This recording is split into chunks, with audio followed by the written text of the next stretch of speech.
नमस्कार, आदाब, welcome to अपना रिजल्ट। दोस्तों, देश की बेहतरीन यूनिवर्सिटीज़ में से एक दिल्ली यूनिवर्सिटी ने पीएचडी और एमफिल एडमिशन 2020 के लिए नोटिफिकेशन जारी किया है, जिसकी मैं आपको पूरी जानकारी दूंगा। लेकिन हमेशा की तरह मेरी आपसे गुजारिश है कि अगर अभी तक आपने चैनल सब्सक्राइब नहीं किया है तो चैनल सब्सक्राइब करिए और बगल वाली घंटी भी टंटना दीजिए। तो आइए चलते हैं उस ऑफिशियल नोटिफिकेशन की ओर। ये है वो ऑफिशियल नोटिफिकेशन जो एनटीए ने जारी किया है। यूनिवर्सिटी ऑफ दिल्ली के लिए एंट्रेंस एग्ज़ाम का आयोजन एनटीए यानी नेशनल टेस्टिंग एजेंसी कर रही है। यूनिवर्सिटी ऑफ दिल्ली ने डिटेल्ड इन्फॉर्मेशन बुलेटिन जारी किया है। इस इन्फॉर्मेशन बुलेटिन से मैं इम्पॉर्टेंट इन्फॉर्मेशन आपके साथ साझा कर रहा हूँ। उम्मीद है आपको कम टाइम में पूरी जानकारी मिल जाएगी। सबसे पहले बात करते हैं एलिजिबिलिटी की। तो यहाँ एडमिशन लेने के लिए आपके पास कम से कम 55% अंकों के साथ एमटेक, एलएलएम, एमडी, एमएस या अलाइड या संबंधित विषय में प्रोफेशनल या मास्टर डिग्री होनी चाहिए। अगर आप SC, ST, OBC non creamy layer या स्पेशल कैटेगरी से बिलोंग करते हैं या आपने अपनी मास्टर डिग्री 19 सितंबर 1991 से पहले हासिल की है तो आपको 5% की छूट दी जाएगी। यानी अगर आपके मास्टर डिग्री में 50% अंक हैं तो आपका काम चल जाएगा और आप फॉर्म अप्लाई कर सकते हैं। इसके साथ ही अगर आपने 55% अंकों के साथ एमफिल की डिग्री ली है तो भी आप पीएचडी के लिए अप्लाई करने की पात्रता रखते हैं। अगर आप SC, ST, OBC non creamy layer या स्पेशल कैटेगरी से बिलोंग करते हैं तो आपको 5% की छूट दी जाएगी। यानी अगर आपके एमफिल में 50% अंक हैं तो आपका काम चल जाएगा और आप फॉर्म अप्लाई कर सकते हैं। दिल्ली यूनिवर्सिटी के ऐसे कैंडिडेट जिनका एमफिल कोर्स वर्क पूरा हो चुका है लेकिन डिजर्टेशन पूरा नहीं हुआ है और उनके एग्रीगेट 55% अंक हैं तो वो भी फॉर्म अप्लाई करने के पात्र हैं और वो सीधे इंटरव्यू में अपीयर कर सकते हैं। यानी उन्हें एंट्रेंस टेस्ट नहीं देना होगा। दिल्ली यूनिवर्सिटी के ऐसे कैंडिडेट्स जिनका डिजर्टेशन इवैल्यूएट हो चुका है लेकिन वाइवा अभी नहीं हुआ है वो भी पीएचडी के लिए अप्लाई कर सकते हैं और उन्हें सीधे इंटरव्यू के लिए बुलाया जाएगा। अगर ड्यूरेशन की बात करें तो एमफिल 2 सेमेस्टर यानी 1 साल का होगा, जिसे आप अधिकतम 4 सेमेस्टर यानी 2 साल में पूरा कर सकते हैं। पीएचडी 3 साल की होगी, इसमें 6 महीने यानी 1 सेमेस्टर का कोर्स वर्क भी शामिल रहेगा। इसे आप अधिकतम 6 साल में पूरा कर सकते हैं। महिला और 40% से अधिक विकलांगता वाले कैंडिडेट्स को एमफिल के लिए 1 साल और पीएचडी के लिए 2 साल एक्स्ट्रा मिलेंगे। यानी ऐसे कैंडिडेट्स को अपनी एमफिल डिग्री अधिकतम 3 साल और पीएचडी डिग्री अधिकतम 8 साल में पूरा करने का मौका मिलेगा। ध्यान रहे, अगर आप किसी यूनिवर्सिटी या संस्थान के किसी भी कोर्स के रेगुलर स्टूडेंट हैं तो आप यहां एडमिशन लेने के पात्र नहीं हैं। ध्यान रखिए, अगर आप कोई रेगुलर कोर्स कर रहे हैं तो यहां आपको एडमिशन नहीं मिलेगा। सबसे पहले एमफिल के सब्जेक्ट्स और सीट्स की बात करते हैं। यहां अरेबिक सब्जेक्ट है, इसकी 12 सीटें अवेलेबल हैं। बुद्धिस्ट स्टडीज़ सब्जेक्ट है, इसकी 11 सीटें अवेलेबल हैं।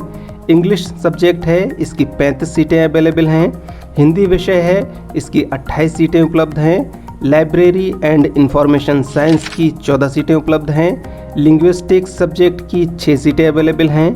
Modern Indian languages and literary studies subject की 12 सीटें अवेलेबल हैं। पर्शियन सब्जेक्ट की 17 सीटें अवेलेबल हैं। फिलॉसफी सब्जेक्ट की 26 सीटें अवेलेबल हैं। साइकोलॉजी सब्जेक्ट की 25 सीटें अवेलेबल हैं। पंजाबी सब्जेक्ट की 30 सीटें अवेलेबल हैं। संस्कृत सब्जेक्ट की 28 सीटें उपलब्ध हैं। उर्दू सब्जेक्ट की 30 सीटें अवेलेबल हैं। Commerce and business studies subject की 29 सीटें उपलब्ध हैं। एजुकेशन सब्जेक्ट की 25 सीटें अवेलेबल हैं। जेनेटिक्स सब्जेक्ट की 6 सीटें अवेलेबल हैं। बायोफिजिक्स सब्जेक्ट की केवल 1 सीट अवेलेबल है। म्यूज़िक सब्जेक्ट की 31 सीटें अवेलेबल हैं। मैथमेटिक्स सब्जेक्ट की 23 सीटें अवेलेबल हैं।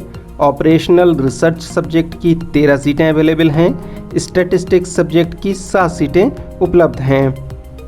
Adult continuing education and extension subject की 16 सीटें अवेलेबल हैं। पॉलिटिकल साइंस सब्जेक्ट की 25 सीटें अवेलेबल हैं। हिस्ट्री सब्जेक्ट की 24 सीटें उपलब्ध हैं। इकोनॉमिक्स सब्जेक्ट की 5 सीटें अवेलेबल हैं। सोशियोलॉजी सब्जेक्ट की 10 सीटें अवेलेबल हैं। जियोग्राफी सब्जेक्ट की 21 सीटें अवेलेबल हैं। सोशल वर्क सब्जेक्ट की 22 सीटें अवेलेबल हैं। अफ्रीकन स्टडीज़ सब्जेक्ट की 20 सीटें अवेलेबल हैं। एंथ्रोपोलॉजी सब्जेक्ट की 25 सीटें अवेलेबल हैं। बॉटनी सब्जेक्ट की 9 सीटें अवेलेबल हैं।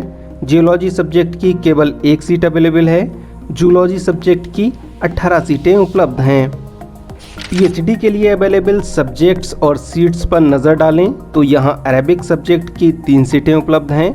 एंथ्रोपोलॉजी सब्जेक्ट की 25 सीटें अवेलेबल हैं। बुद्धिस्ट स्टडीज़ की 7 सीटें उपलब्ध हैं।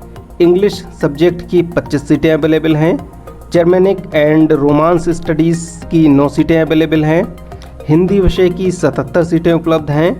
लाइब्रेरी एंड इंफॉर्मेशन साइंस की 3 सीटें अवेलेबल हैं। लिंग्विस्टिक्स सब्जेक्ट की 4 सीटें अवेलेबल हैं। Modern Indian languages and literary studies subject की 20 सीटें उपलब्ध हैं। पर्शियन सब्जेक्ट की 17 सीटें अवेलेबल हैं। फिलॉसफी सब्जेक्ट की 14 सीटें अवेलेबल हैं। साइकोलॉजी सब्जेक्ट की 25 सीटें अवेलेबल हैं। पंजाबी सब्जेक्ट की 20 सीटें अवेलेबल हैं। संस्कृत सब्जेक्ट की 20 सीटें उपलब्ध हैं और उर्दू सब्जेक्ट की 16 सीटें अवेलेबल हैं। बिजनेस स्टडीज़ सब्जेक्ट की 2 सीटें अवेलेबल हैं। कॉमर्स सब्जेक्ट की 50 सीटें अवेलेबल हैं। फाइनेंशियल स्टडीज़ सब्जेक्ट की 5 सीटें अवेलेबल हैं। एजुकेशन सब्जेक्ट की 38 सीटें अवेलेबल हैं। बायोफिजिक्स सब्जेक्ट की 2 सीटें अवेलेबल हैं। प्लांट मॉलिकुलर बायोलॉजी सब्जेक्ट की 6 सीटें अवेलेबल हैं। बायोकेमिस्ट्री सब्जेक्ट की 7 सीटें अवेलेबल हैं। इलेक्ट्रॉनिक साइंस सब्जेक्ट की 31 सीटें अवेलेबल हैं और जेनेटिक्स सब्जेक्ट की 6 सीटें उपलब्ध हैं। माइक्रोबायोलॉजी सब्जेक्ट की 7 सीटें अवेलेबल हैं। Physical education and sports science subject की 34 सीटें अवेलेबल हैं।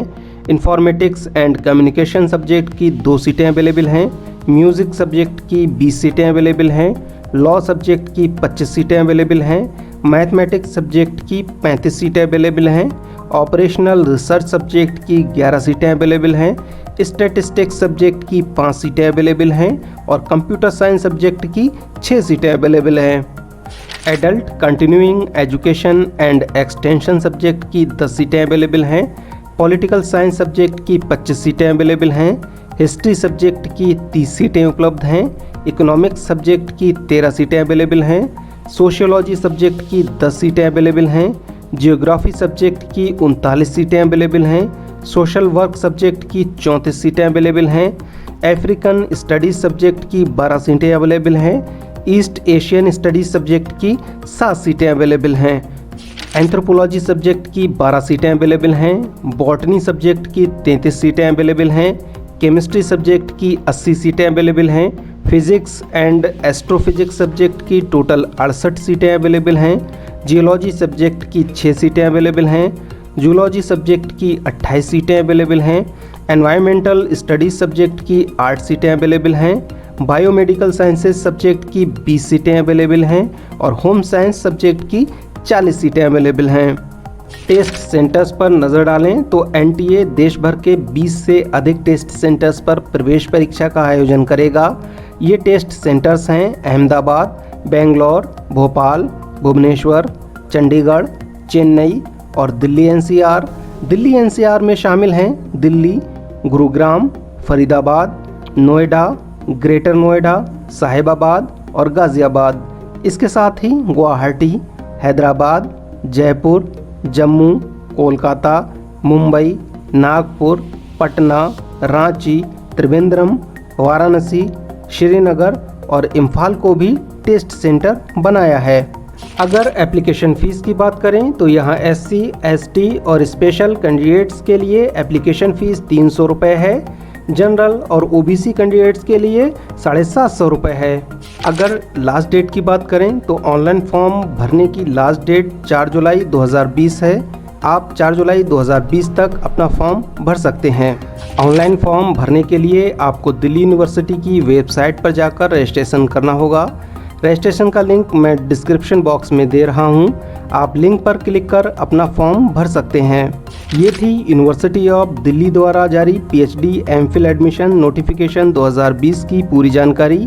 ये जानकारी आपको कैसे लगी आप मुझे कमेंट बॉक्स में ज़रूर बताएं।